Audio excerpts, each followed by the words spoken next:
So we have two choices when we feel guilt. We can either change the behavior or change the value. Welcome to the Marriage and Motherhood Podcast. I'm your host, Michelle Perda. As a marriage coach who's married with 3 kids, I know how much parenthood could change a marriage. If flirting, laughing, and having fun together feels like a thing of the past, then I'm here to teach you that marriage doesn't have to feel so hard with your parents, and your marriage can thrive even when you're in the season of raising kids. Whether you're in a good place in your marriage and you just want to continue growing together, or you're wondering if you even like your spouse anymore, this podcast has something for you. Join me here each week as we dive into what it takes to help your marriage grow, and maybe even do a 180. You'll learn ways to handle conflict better, bring that spark back into your relationship, as well as learn how to improve other areas of your life from my lovely guest experts. Are you ready for the next stage of your life in marriage? Let's dive in. Hello. Welcome back to another episode of the Marriage and Motherhood Podcast. Today, you are probably seeing the title of this episode and you're like, what the hell? How could mom guilt be good for us? How can we benefit from it? And I am so excited to dive into this because this is a great perspective that we can help you shift with how you view and handle your mom guilt so that you don't just feel shitty, because that's not ever how we want you to feel, but rather really expanding your perception of mom guilt and how it can actually help you enhance your experience in motherhood and as a woman, because that's important too.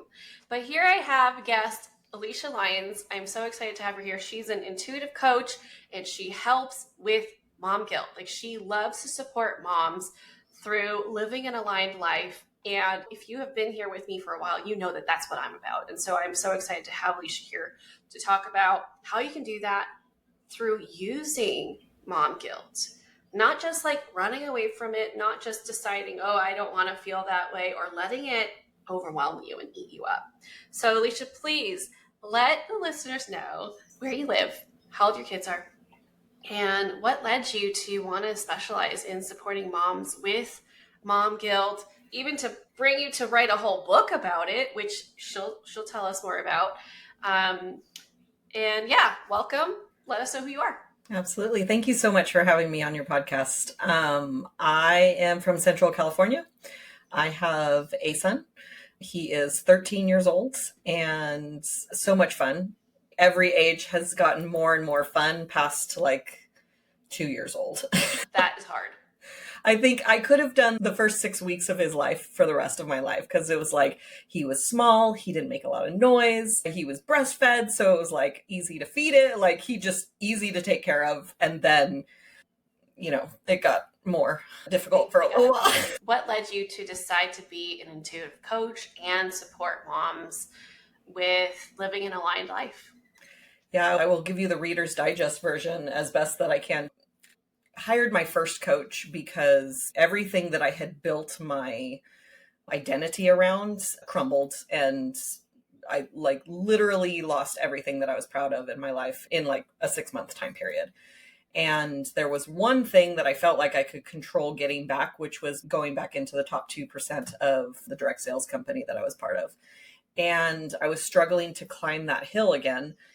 And I found a life coach that supported women in that business specifically. And I really fell in love with coaching. And although I took my first coaching certification program in 2018 with him, I didn't really admit that I wanted to be a coach until like 2021. So there was a little bit of a gap. But during this coaching training, I was also a coaching client. I was a client first. And I kind of got in touch with and recognized like when I'm being triggered and when I'm acting in a way that wasn't typical for me. And so I had recognized that I was feeling guilty about something. And I texted my coach and I was like, I think I feel guilty about something. And we went through this process at the certification program, and I had basically said, I let someone hurt my son. And that was how I was holding on to this situation.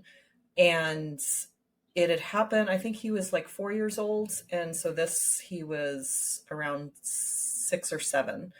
So it'd been a couple of years. I was holding the guilt for all of that time without recognizing it.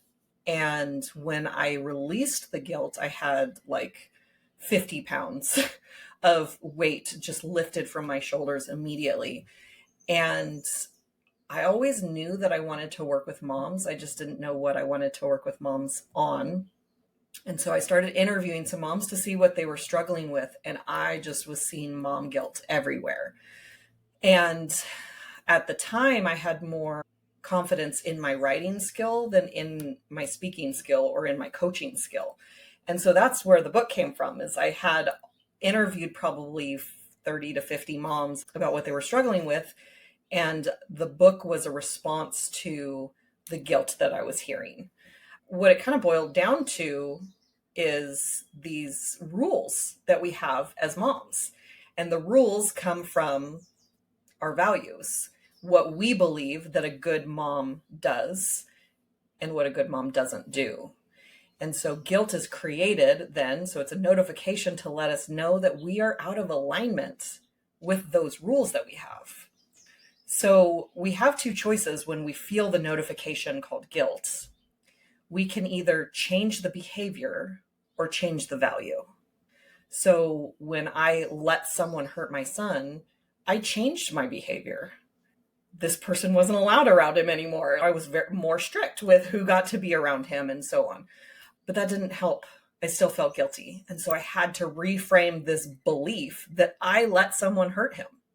So there's other guilt that we feel that could be reframed as well. Like if your mom was a stay-at-home mom and you had a pleasant experience of having her as a stay-at-home mom, then you unconsciously have this rule that good moms stay at home with their kids. So if you can't or don't want to stay home with your children, you're now violating this rule. And so then guilt is produced. The common solution to mom guilt is, oh, you shouldn't feel guilty about that. The next time that works to release guilt will be the first time. That's not what created it. It's not what's going to release it. I think that is often the solution to navigating mom guilt is, well, you shouldn't feel that way. And with all emotions, that is not helpful. When someone's disappointed in something, hearing that you shouldn't feel disappointed, it's like, okay, well, then I did something else wrong. Mm-hmm. I don't know how to fix this. This is just what happens. And like we know with communication, if that is your go-to method for, let's say your husband is saying, well, I'm frustrated with this. Well, you shouldn't be frustrated because I do this, this, and this, and that. And, I am such a great wife to you. That doesn't change that he feels that way. Just like how it wouldn't change anything for you if you were the one expressing an emotion and someone is on the receiving end and are like, well, you shouldn't feel that way. Great. And yet I do. Right? And so I live in a world where emotions are all good. Happiness, anger, frustration, all of those things are good. And that might sound weird, but if you look at it, our emotions are how our bodies and our brain tell us what's going on. It's feedback.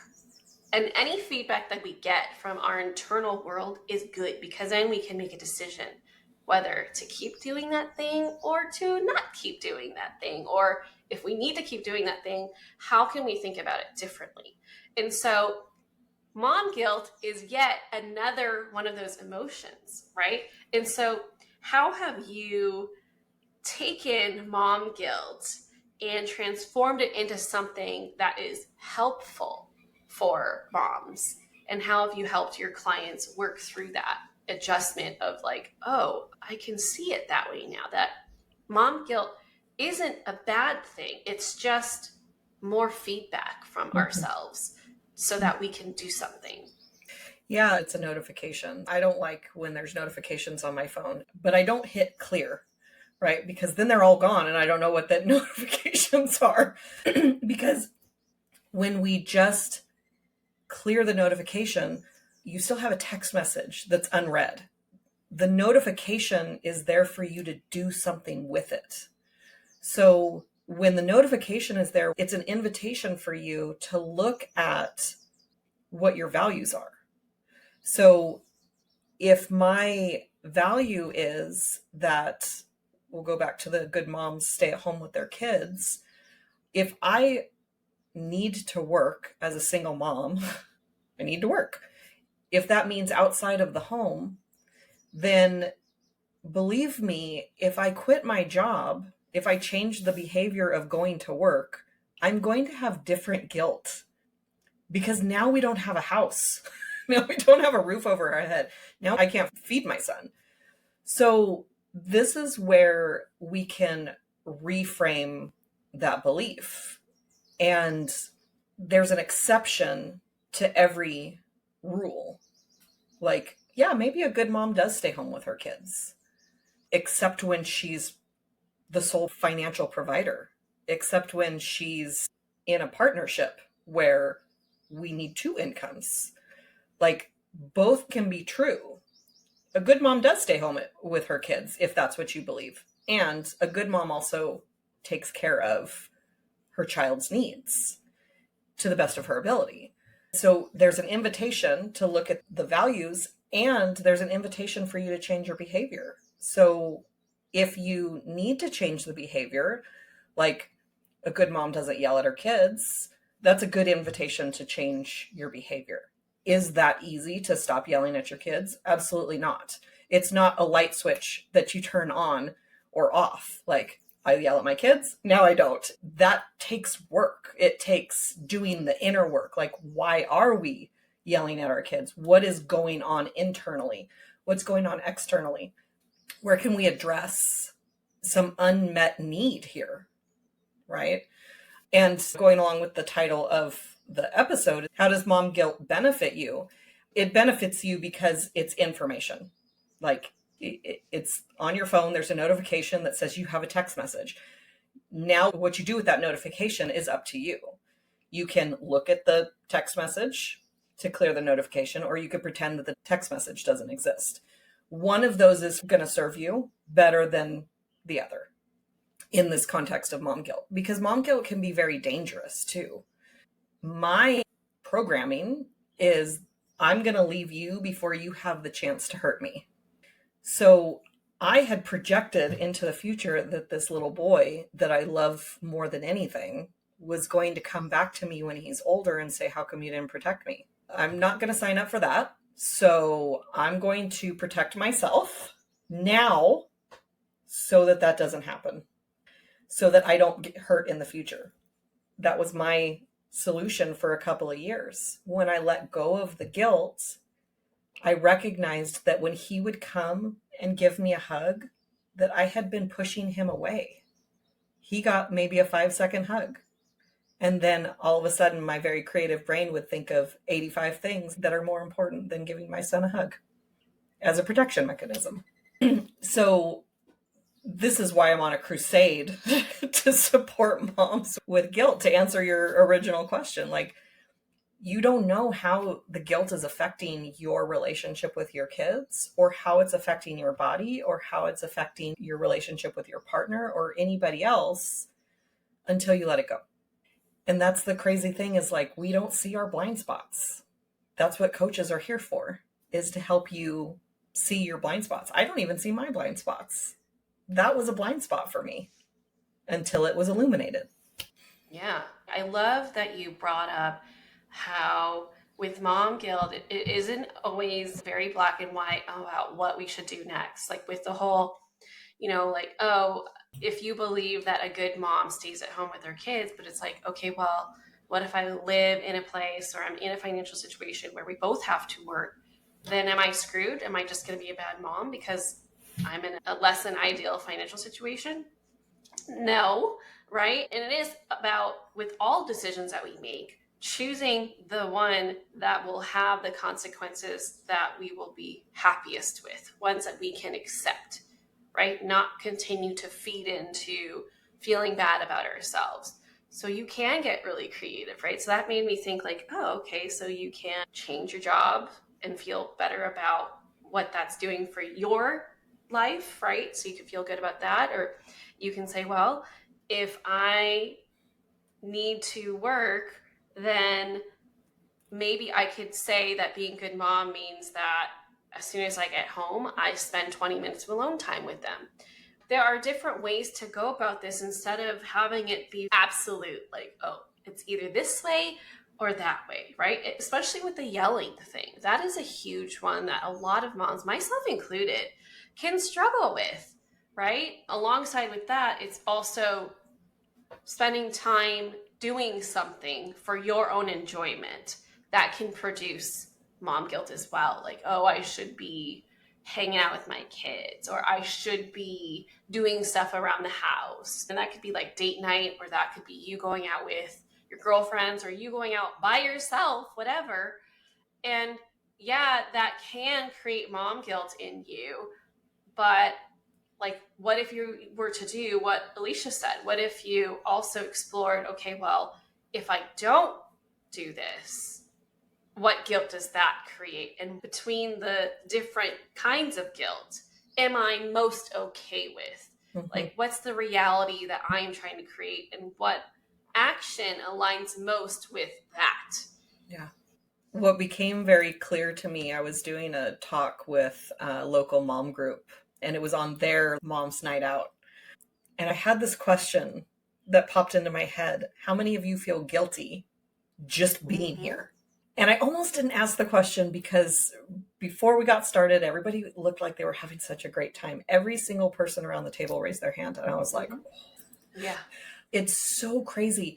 And I came home that night and I realized some of the moms that were having fun, like just, talking. I was like, I don't have any local friends, which actually also isn't true. I just don't spend time with my local friends. But at the time I was thinking, man, I don't have any local friends.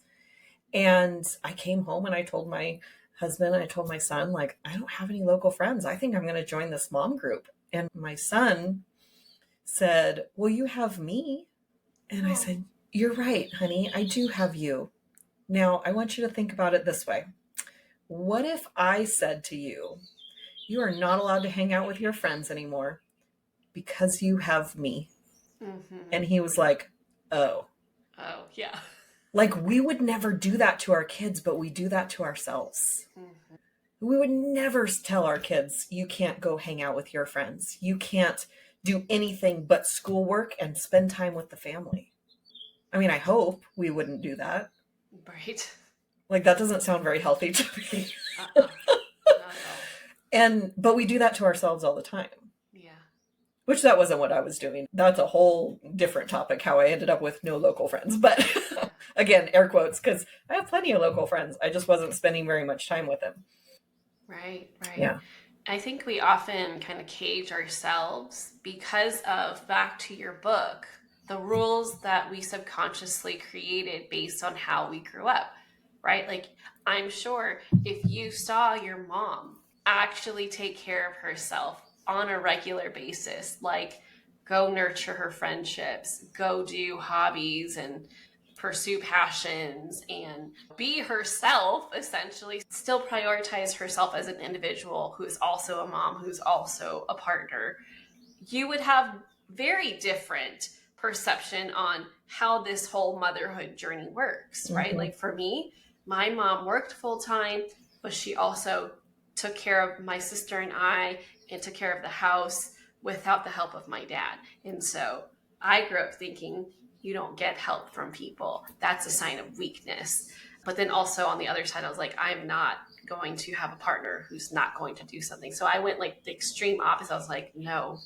And so it was harder for people to help me, but also I was quicker to get upset if something didn't go as I had expected in my mind, because I'm so sensitive to my mom not getting any support from my dad, right? Mm-hmm. And so there's so many different things that pan out through our journey as a mom that we have no idea affect us so greatly until we get those trigger moments, right? Mm-hmm. Until we're like, oh wait, why does this feel hard? Oh, of course it feels hard because I didn't have an example of this. Like, for example,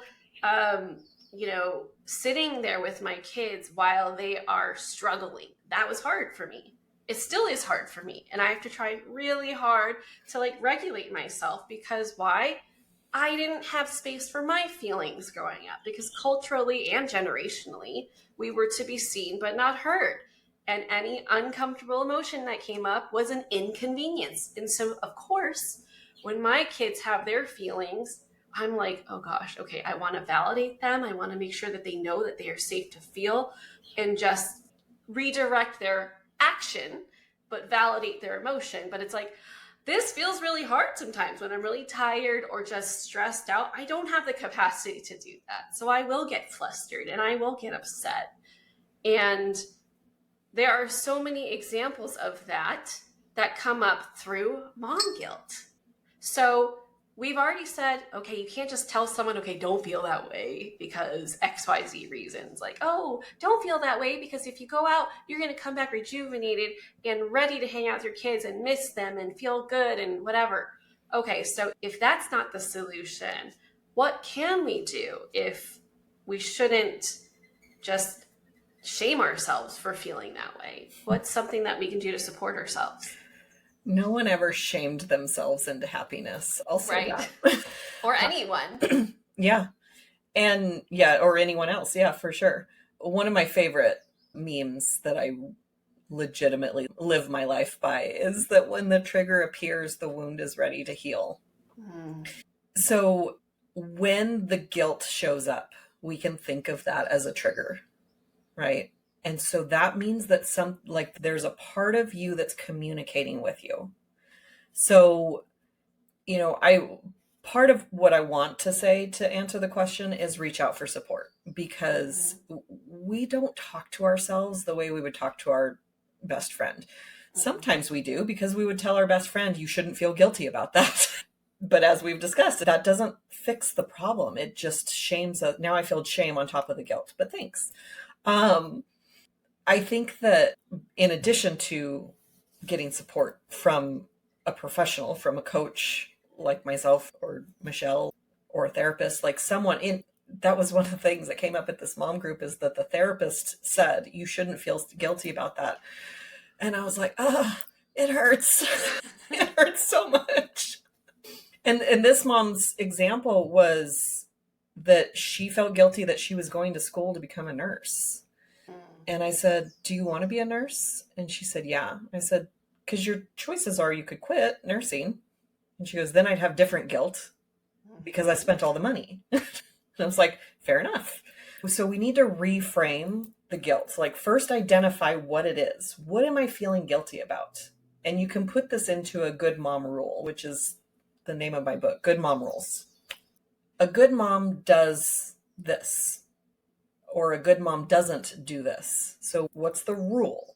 Figure it out. Write as many of them that apply as possible. A good mom does, a good mom does, a good mom does. And then a good mom doesn't. Like, what are you violating? What are your rules that you're violating? And then reframe them. So if a good mom does stay home with her kids, but you're working, what's the exception? So a good mom stays home with her kids except when she needs or wants to, because the reality is, like, some of us work because we want to. Some of us want the time away from our kids, and then we feel guilty about it. But it's like, it is a lot to take care of another human 24/7 if you're not taking care of yourself. So I think a lot of the guilt that gets created also happens when we're not taking care of ourselves, because the yelling and whatever, it's like, if you're constantly filling your cup, then the cup never runs empty. And if you're constantly filling it, then it actually overflows, and then you're giving from the overflow. So to answer the question, it is some self-reflection. You need to figure out where it's coming from and how can we reframe it. Like, how is it benefiting your kid? How does it benefit your children that you're working out of the home? They have food on the table and a roof over their head, or even they get to see their mom doing something that they're passionate about, or they get to see their mom taking care of her responsibilities, right? We're constantly modeling for our children. That's the premise of my podcast, The Imperfect Momming, which Michelle was a guest on a couple months ago. But they're watching the show more than they're listening to the lecture. So what are we showing our kids? Oh, I love that so much. Yeah. That's like a better way of saying actions speak louder than words, Mm-hmm. right? Because we all know our kids don't listen to our lectures. They just learn to tune you out. So it's not very effective, which was a very difficult lesson for me, was to say less. And that would be like, have the message hit harder when you say less. I love what you just shared, because that immediately made me think like, okay, when you feel mom guilt, that if you investigate the feeling, there's likely other things that it's masking. Just like how anger is a secondary emotion, that's what comes up, that's the loudest, right? And the most like showy, but underneath that is what you need to address. So like if you get upset when your husband goes out to go hang out with the guys or play golf or do something for himself, the anger is actually jealousy, because maybe you haven't given yourself permission to go do the same. You have put it on yourself to always be there for everything and always be productive, and you don't deserve to have time to yourself. And so when you see your husband go do something, you're like, the nerve. He should be doing these things, because you're putting your own expectations on yourself onto your husband, when really it is a healthy thing to do things for yourself, because that is how you can be the best version of yourself. That's when you feel good to be you, and that's when you get to do good by other people. But because we have been conditioned as women from society, from our parents, from generations past, the media, like everywhere you look, right? It's like, oh, mom's busy. It's like the whole, like when you see a dad running errands with the kids, they're like, what a good dad. But if you see a mom, she's being criticized or just overlooked, because of course that's what she does, right? I have a friend who's had to travel for work, and the number one question she gets is, who's taking care of the kids? But if her husband travels to work, no one asks that.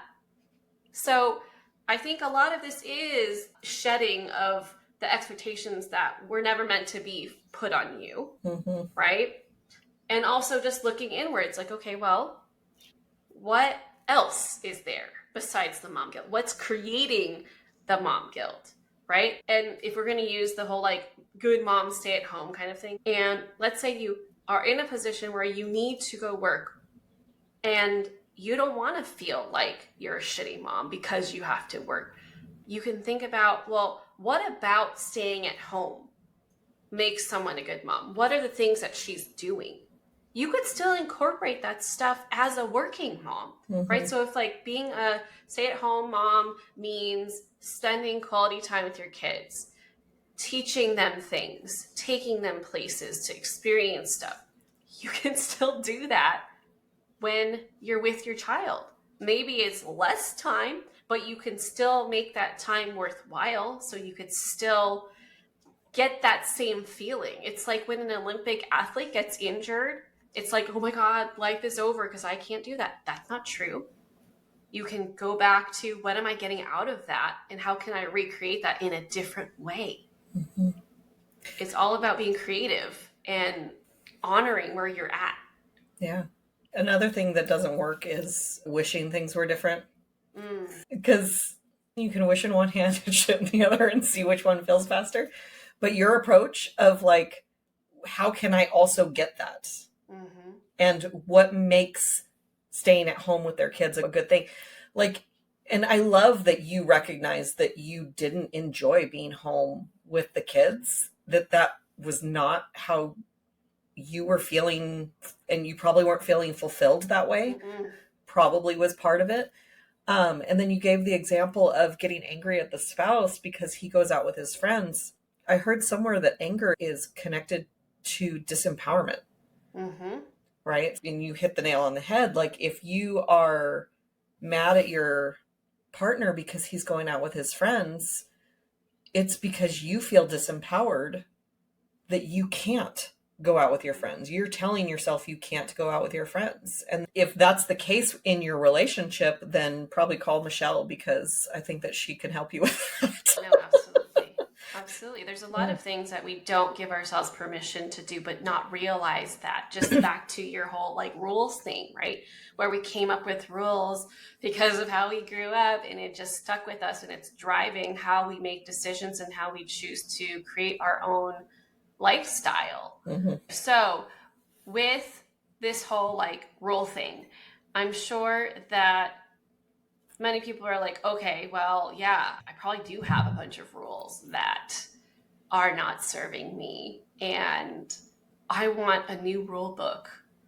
What are some great ways for someone to start creating their own rule book that serves them more rather than makes them feel bad about being them? Like, really, you're just truly being you and you feel bad about it. And if that's the case, like, we need a new rule book. You need to talk to someone who can help you feel better about who you innately are. And if that means growing, fantastic. We're always for growing, right? But also there's a level of self-acceptance that is so important to have, right? Maybe your intentions are great, but your approaches are not aligned and misguided. That's different than just feeling shitty about yourself all the time, right? So what are some ways that people can start to create their own rule book that can help them start experiencing mom guilt less? Because we do sometimes put ourselves in situations that create mom guilt, right?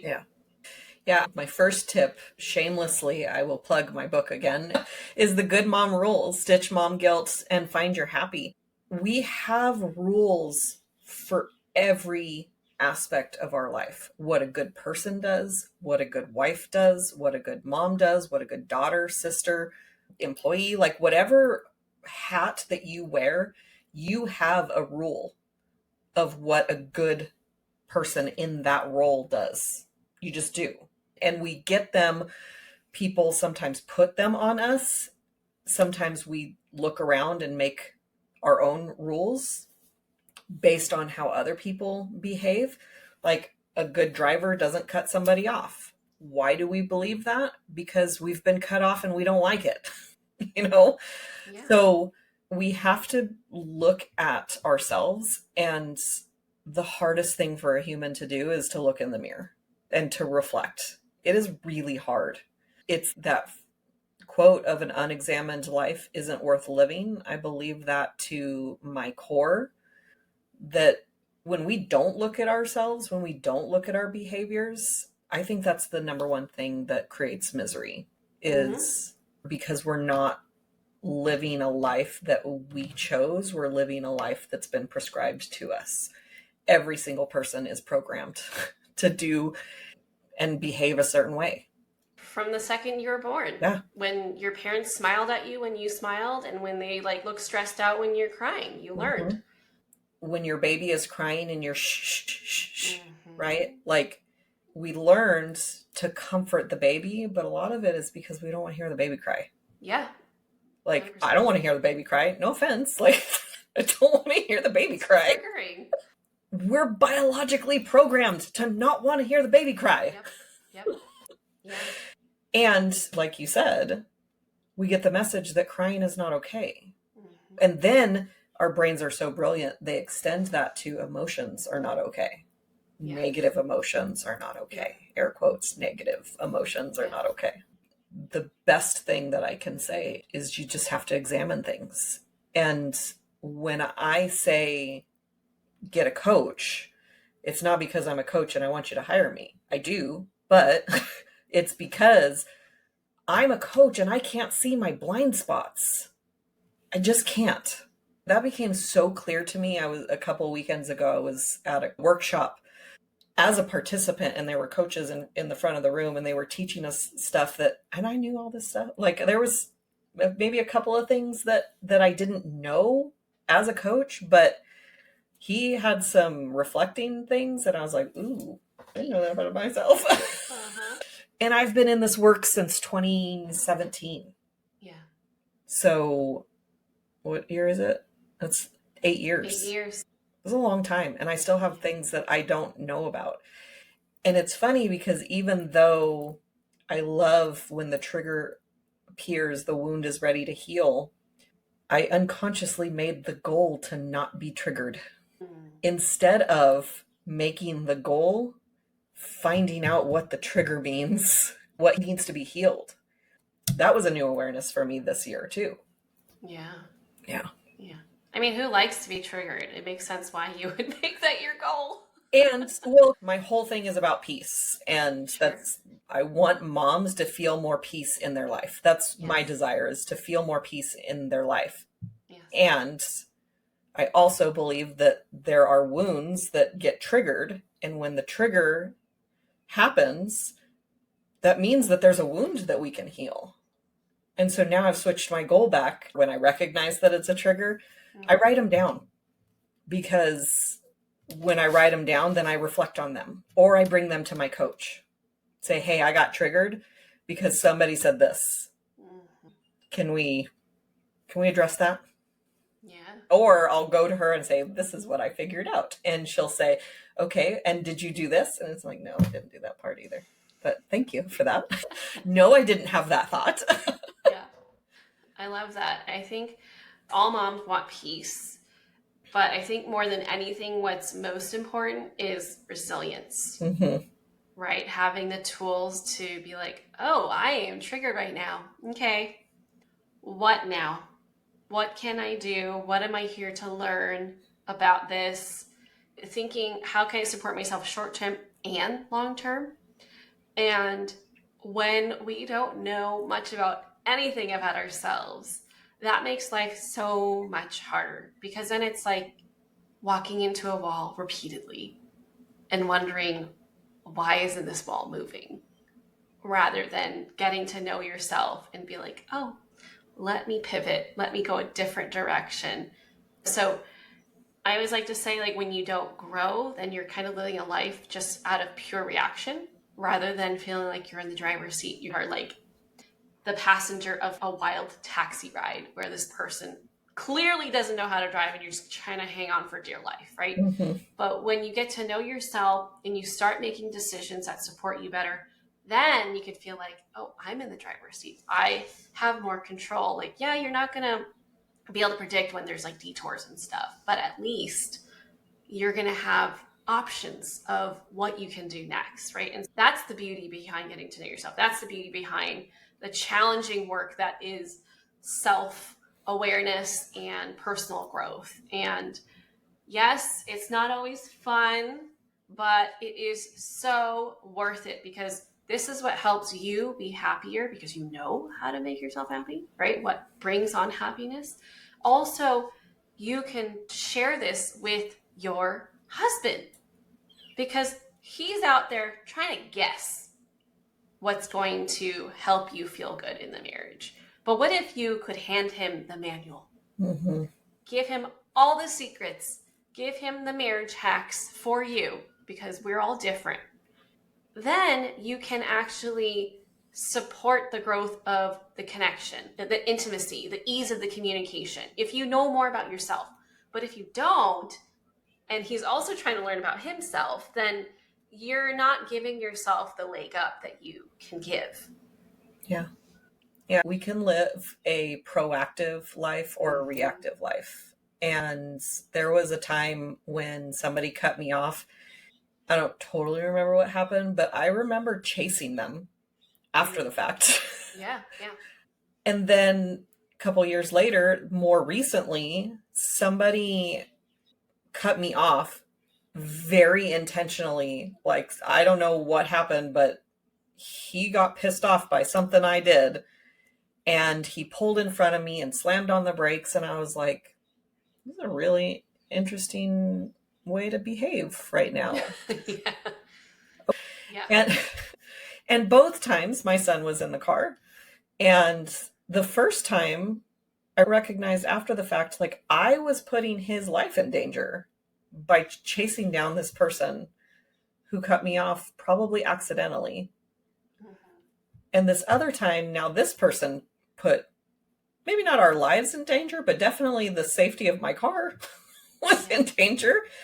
But I know that I was modeling better behavior to him the second time, because he was asking, he's like, what just happened? I was like, I don't know. but he's pissed off about something. Yes. So we're just going to let him be. And Yeah. he's going to go this way and I'm going to go that way. And I wish I could tell you the thing that's been coming up quite a bit for between just conversations between me and my son is like, if you're holding a cup of coffee and someone bumps into you, coffee is going to spill. Why? Because coffee was in the cup. Yep. If there was water in the cup, then water would spill. So when we react to our kids or to our partner or to the guy cutting us off in traffic, if anger comes out, it's because there was anger in there to come out. If curiosity came out, it's because curiosity is in there. And I've done a lot of work between the first reaction and this reaction. And so it's another way to get curious. If somebody bumps into you and you're angry about it, that's because there was some anger inside. Where are we feeling disempowered? If something bumps into us and guilt comes out, it's because there's some guilt in there, and we can also dig into it and see what's creating it. So we don't have to be disempowered. Everything is just information. We give it the meaning. Like our partner makes sounds with their mouth and we give it meaning. Yes. Yeah. No, yeah, 1,000%. And while our brains are super powerful and so incredible, sometimes it doesn't really do things that support our well-being. It really is just finding shortcuts to use the least amount of energy that we need to function. And that's where the generalizations come in, the assumptions, the narrative that we have, like, oh, this situation looks familiar.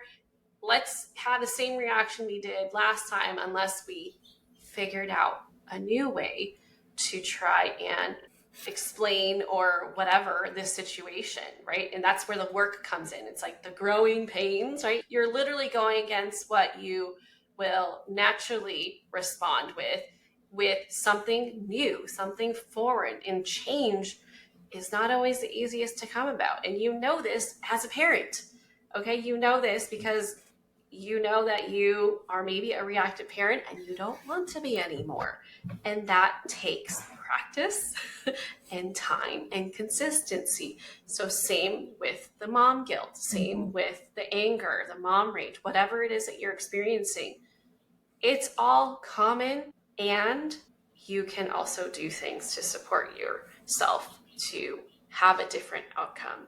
Okay, so Alysia, thank you so much for sharing all that you've shared. I think this is a really fantastic way to look at mom guilt differently, just as information to help us choose differently, right? And what can I do differently in the future so that I am not experiencing this level of guilt, or that I can accept it and be like, yeah, I chose this, and feel empowered about how you're feeling and what the circumstances are. So how can people connect with you, and how can people work with you? I make it really simple. My name is Alysia Lyons. So my website is alysialyons.com. My mom made it not so simple by spelling my name the way that she did, but she swears she didn't know any other way to spell Alysia. So it's Alysia, and my last name is Lyons. So alysialyons.com. Follow me on social. I'm Coach Alysia Lyons. To work with me, I have a super simple link to jump on my calendar, and it's alysialyons.com/align. So we can schedule a peace alignment call to see where you're at and if we're a good fit, if we are aligned in moving forward. Amazing. Thank you so much. And moms out there listening to this, I want you to go connect with Alysia. If you really feel like the rules that have been created for your life are not working for you, go check out her book. If you know someone that could benefit from listening to this episode, please share it, because I know that all my mom friends also have the same kinds of rules that aren't working for them. And so every mom can benefit from checking her book out. And go check out her podcast as well. And if you have loved this show, please leave a rating and review on Apple Podcasts, Spotify, or wherever you listen. I would so appreciate that. But that's it for today. and I'll catch you back here on the next episode. Bye. That's it for this episode. I hope you enjoyed it as much as I enjoyed making it. If you did, please send me a message over on Instagram at Michelle Perta Coaching to let me know what you loved most about it. Hearing from my listeners is my absolute favorite. And if you've been loving this podcast, please leave a rating and review. This will help people like you find the show and get the help they need. Catch you here on the next episode. Bye.